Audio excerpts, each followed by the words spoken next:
Hey folks, this is Vent with Dad's Gaming Addiction, and today we're going to quickly review Dee-6 Dice Defenders. This is a game that you can find on Steam for about $5.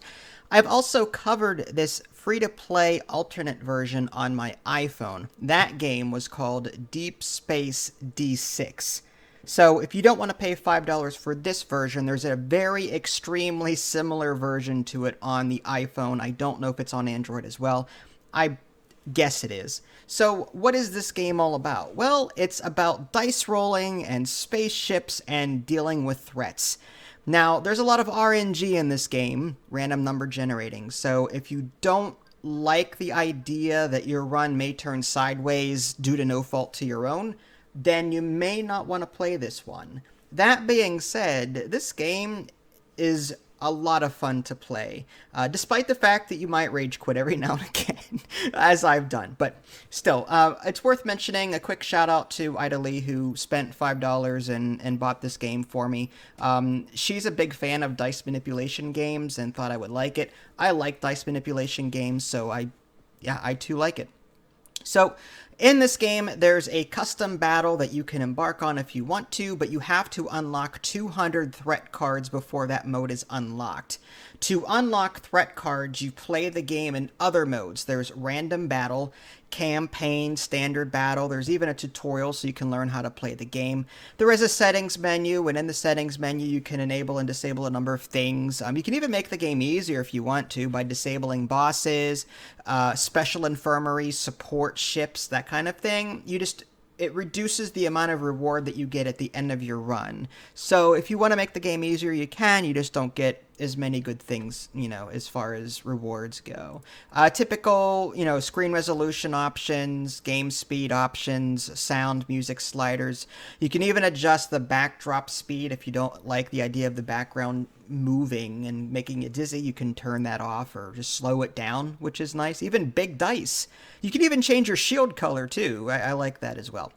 So once you pick something, campaign, standard battle, whatever, you're thrown into the game, and it takes a minute to get used to the interface, but it's really, not all that difficult. What you're going to be doing in this game, primarily, is rolling dice, and you start with 6 dice, and these dice have different dice faces on them. It's not a standard D6 like 1 through 6, but it's still a 6-sided die. The dice that you roll represent your crew, and depending on what is rolled, they will do various things. If you roll a wrench icon, you can use that die and repair part of your ship's hull. If you roll a gear symbol, you can throw a stasis beam on an enemy threat and neutralize it for a single turn so it can't act. You can also use that gear symbol to replenish your shields, which is nice. You can roll a gun thing, like a little chevron military face, and that allows you to shoot at enemy threats in order to knock them out. There's a command one. It's like a little eagle, bird, whatever. And that allows you to either reroll all of your dice or change a particular one to the dice symbol of your choice. There's a medical one, which removes friendly dice from the infirmary should they take injury. And if you are unlucky enough to roll a scanner symbol, the die is sort of locked up at the top of the screen until you free it with the medical die. Now, you can leave it up there, and you roll fewer dice on later turns. But once you roll 3 eyeballs, you get your dice back, but a threat comes out automatically. Typically, a threat comes out every turn, but if you keep rolling these eyeballs and accumulate these eyeballs to the point where you get 3 of them, then an extra threat comes out right then and there, and you're like, well, I got more to worry about. So what are these threats that I'm talking about? Well, these threats are random cards. Some of them may be ships. Some of them may be events that you have to deal with. Some of them may be nothing at all, no threat at all. And some of those cards are added to your deck depending on your difficulty mode. A ship may come out, for example, at hull value 4, and there's a tracker on the right-hand side of the screen. Toward the top, it's got like full 4 health, but some ships may spawn, weaker ships may spawn at like 1 or 2. As you do damage to a ship, it moves down the track, and if it falls to the bottom, it's destroyed. So you want to roll these chevron symbols to attack these ships and knock them out.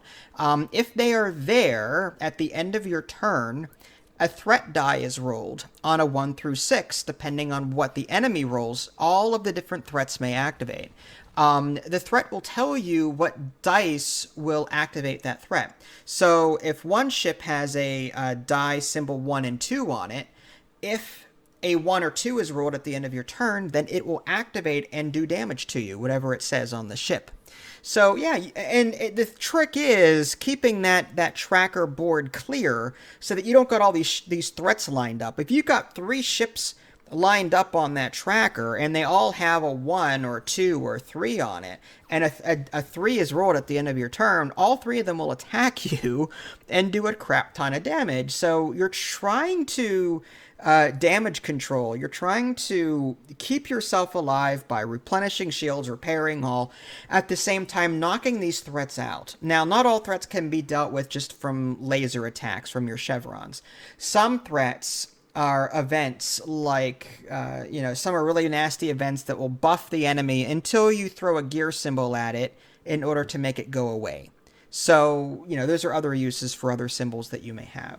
All in all, it's a fun game. At the end of, once you get through all of the threats, there's a deck of 30-some cards that you get through, and that'll change depending on the campaign and all that you choose.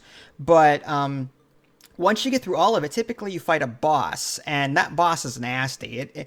It has multiple cards across multiple parts of your tracker, and you're trying to deal with all of them. It's tough. And sometimes RNG will knock you out. I had this asteroid field, or no, was it a nebula? It was a nebula. And the nebula, I cannot do damage to it. On a 2, 4, or 6 or something like that, there's a 50-50 chance every turn that it will reduce its health by 1. But I kept rolling, the enemy die kept rolling nothing that the asteroid field had, or the nebula had. So the nebula was constantly present for the last half of the game. And what it did was it disabled my shields.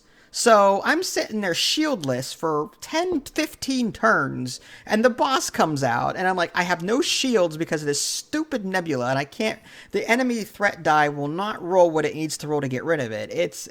Sometimes RNG will screw you in this game, but it makes for a good story, as my girlfriend would say. So there you go. Do I recommend Dee-6 Dice Defenders? I absolutely do. Like I said, though, if you don't feel like paying $5 for this, and I do think the $5 version is superior in graphics and everything else, but if you don't want to pay $5, check out the alternate version that I mentioned, Deep Space Dee-6 on your iPhone, possibly on your Android device too. It's a really fun game. Go check it out. If you guys haven't already, subscribe to me on Twitch and YouTube. That way you can stay up to date with any new content I happen to publish. This is Vince. Thanks for watching, and I'll catch you guys next time.